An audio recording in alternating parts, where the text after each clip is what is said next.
Então, tinha umas fontes diferentes, só que, como a Lara falou, a fonte às vezes é um problema, porque você precisa instalar ela em um lugar e não em outro.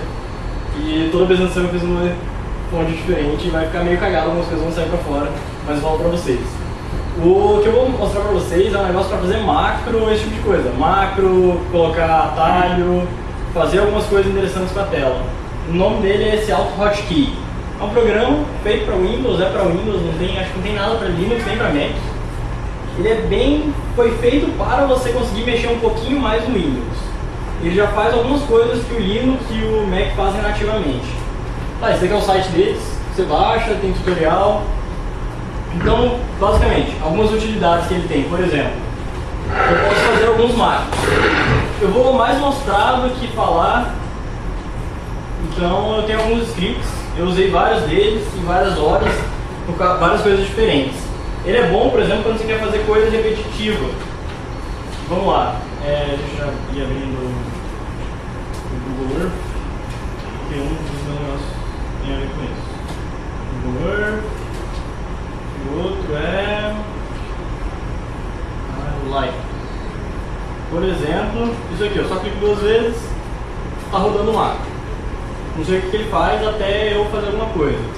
E o arquivo de macro é um simples script. Eu posso ver com Notepad++, por exemplo. Daí tem um monte de linha e fala um monte de coisa.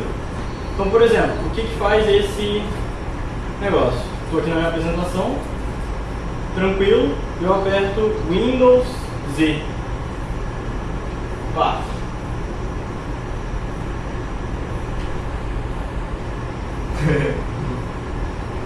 Ou seja, ele faz tudo que o teclado faz e o mouse faz, sem eu precisar estar digitando nem teclando. Isso daqui foi uma coisa que eu fiz para vocês verem ele digitando, mas não precisava ser tão lerdo assim. Eu botei um delay aqui de 100, mas se eu botasse, por exemplo, só um delay de 10, salvo o meu script, já roda ele de novo, ele vai fazer diferente. Tá. Então ele é bem rápido, você consegue digitar bastante coisa, você consegue clicar bastante coisa. Pode parecer meio inútil, mas vamos ver um exemplo um pouquinho mais prático. Então vamos digitar o nome de um aluno, por exemplo. Foi uma coisa que eu tive que fazer. Rafael Macedo. Vamos dizer que eu quero adicionar esse aluno no mapa do Google Earth. Então vamos lá. Chego lá, né, aqui em São José dos Campos. Está meu outro exemplo aqui que não deveria estar, mas eu já apago ele. Pronto. Por exemplo, eu quero marcar alguns pontos aqui em São Paulo. Marcar um ponto no Google Earth é um saco. Você tem que deixar centralizado no meio da tela, clicar aqui para falar para ele fazer isso aqui, clicar no ícone, por exemplo, trocar o ícone que você quer, apertar OK, escrever alguma coisa aqui e dar OK. Então eu fiz um macro exatamente para fazer isso aí. Vamos lá. Infelizmente eu esqueci. Ah não, tá tudo rodando já. Tranquilo, vou abrir um de cada vez. Não tem problema vários deles rodar seguidos. Você usou. Daí o que eu usei foi Ctrl X. Então, por exemplo, eu quero marcar esse ponto aqui. Sei lá. Esse ponto aqui em Santos. Em vez de fazer todo aquele caminho bizarro, Ctrl X, ele deveria fazer, só que de vez em quando ele não faz. Por quê? A proporção da tela que está diferente. A resolução está diferente, então algumas variáveis ele não faz tão bem. Vamos dizer, eu coloquei alguns números aqui em vez de fazer do jeito esperto. Seguro, não vou conseguir mostrar esse exemplo que é o mais legal. Mas basicamente, eu fazia um negócio, ele clicava em 10 lugares diferentes e em 1 segundo ele ia marcando. Daí o outro ele já faz um loop, que era esse daqui. Ele já fazia um loop e ia mudando todos os ícones de cada um. Isso é uma parada que eu tive que fazer, por exemplo, no Casinho. Eu tinha que marcar 137 alunos e depois eu decidi trocar o ícone de 137. Se eu fizesse um por um na mão, eu tava ferrado. E esse daqui eu fiz aí foi 5 segundos, porque para nós trocar todos os ícones, acho que foi 5 segundos. Eu coloquei um loop 137, deixei o PC lá rodando, fui escovar o dente, voltei e tava feito. Esse é o bizu. E também tem outro negócio legal, acho que esse aqui vai dar para mostrar direitinho. Por exemplo, o Excel. O Excel também tem algumas coisas que não são exatamente atalhos dele. Então vamos dizer que eu quero mudar alguma coisa para dinheiro. Escrevo aqui 10, aparece 10. Eu quero trocar isso aqui para dinheiro. Você vem aqui, aperta em dinheiro, desce infinitas vezes até você achar real. é realmente infinitas. Tem que procurar aqui, eu nem lembro onde fica. Ah, tá aqui. Então é só Hã? Brasil, eu aperto 10 e aparece R$10. Vai ser muito sujo, se eu fosse fazer isso para cada célula várias vezes. Então eu fiz um script que faz exatamente isso aí. Teodoro. Então, por exemplo, Ctrl Alt P, pá. Ele seleciona 6, coloca 6 dinheiros. Pronto, não deu certo, mas é por causa do negócio do mouse que eu falei pra vocês. O bizu é usar distâncias relativas, mas eu tava com um pouco de pressa e eu usei distâncias absolutas. Daí como mudou a resolução da tela aqui, por causa do projetor, daí não vai funcionar mesmo.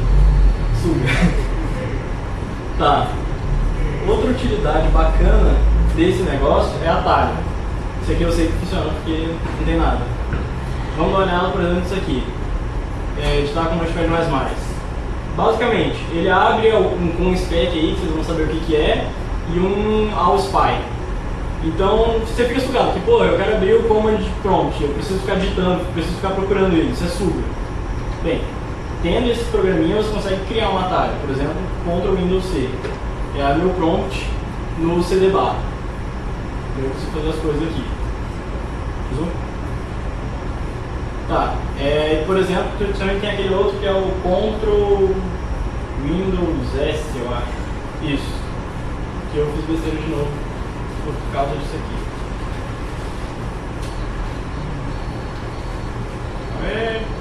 Bem, isso não é tão importante. O importante não é exatamente vocês verem o que ele faz, mas vocês entenderem tipo, o tipo de controle que você consegue ter em Windows, que normalmente só tem em Linux, algumas coisas nativas.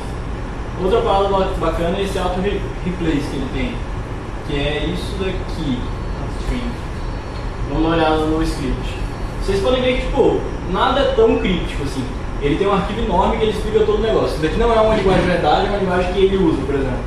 Mas vamos dizer, vou deixar esse script rodando e vou abrir um Notepad++ mesmo, por exemplo, essa própria tela. E eu digito C, arroba. Eu já completo com o meu e-mail, que eu deixei designado ali. Ou, por exemplo, eu faço interrogação D e aperto um espaço. Ele coloca hora e data atual. Esse tipo de coisa dá pra fazer bem rápido, assim, tipo, é mais mão na roda. É pra você se livrar de alguns problemas. Acho que mais pra acabar mesmo, também tem algumas coisas legais que você consegue fazer com ele. Tipo, tem várias coisas legais. Eu mexi só em uma, que é a transparência. Por exemplo, você normalmente mexe em Linux. Opa, deixa eu colocar na tela. Aquela ali não vai pegar muito bem. Tá, eu quero ver a tela de baixo. No Linux aí é óbvio, você clica aqui em cima e você seta a transparência da tela. Eu fiz um script exatamente para fazer isso, então eu posso setar aqui a transparência da tela. Então, por exemplo, eu estou usando o command prompt, eu consigo ver mais ou menos o que está atrás e se estiver relacionado eu consigo digitar em cima dele e voltar ao original.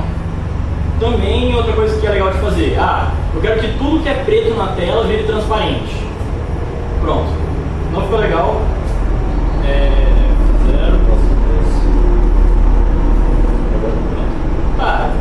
Não ficou legal porque eu escolhi um fundo ruim, tipo, o fundo anterior estava melhor. Deixa eu ver. Aí, por exemplo, color 01. Beleza. Então dá pra ver que tem um command prompt ali. Aqui não dá pra ver, mas é um efeito legal esse aí, de você conseguir deixar cores aleatórias transparentes. Ou, por exemplo, eu poderia ter escolhido para deixar, sei lá, o branco transparente. Então vamos dar uma olhada no Notepad++, branco. Então essa minha tela aqui virou realmente uma janela, eu consigo ver as coisas que estão atrás. E eu realmente consigo clicar nelas, tá vendo? Ele realmente passa. Tem esse tipo de coisa legal, assim, não é... Vamos dizer, é inútil, mas não é inútil. É coisa para você ficar mais feliz com o seu computador. Para fazer alguns macros, economizar tempo, esse tipo de coisa. Tá, e também dá para trollar. Vocês conseguem imaginar, pelo que vocês viram aí, depois quem quiser perguntar em off-top, eu tenho algumas histórias, mas também dá pra fazer muita besteira com ele, porque você tem controle total sobre o mouse e teclado. Tá, é o único cara que faz isso? Nem de perto. Tem, por exemplo, esse cara aqui do MIT, como vocês podem ver, ele tem um clique e uma imagem. O que é isso? Ele procura na tela essa imagem e clica. É o Secure Project. Ele vê a imagem e procura, e ele tem bibliotecas para várias linguagens, por exemplo, Ruby. Você baixa a biblioteca e você consegue procurar uma imagem na tela. Eles fazem macro para jogo, assim. Tá, então tem esse outro. Beleza. Por que eu não usei esse? Porque eu não sei mexer nesse. Nossa. E aquele é mais pra Windows mesmo. Tá, então ele é o mais simples. Também não, nem de perto. Isso daqui, aquele código lá que vocês viram, só pra aparecer, olha, esse script está o controle dessa tela. Foi tudo isso aqui. É um script, é chato, tem a linguagem própria dele. Você vai aprender a linguagem do script dele, você não vai aprender pra mais nada e não é a coisa mais simples do mundo. Mas ele é muito mais poderoso que os outros. Você consegue realmente fazer o que você quiser. Você vai digitando assim, você vai mudando ponto a ponto. Então por quê? Porque realmente ele é poderoso, como eu falei. Zu, obrigado.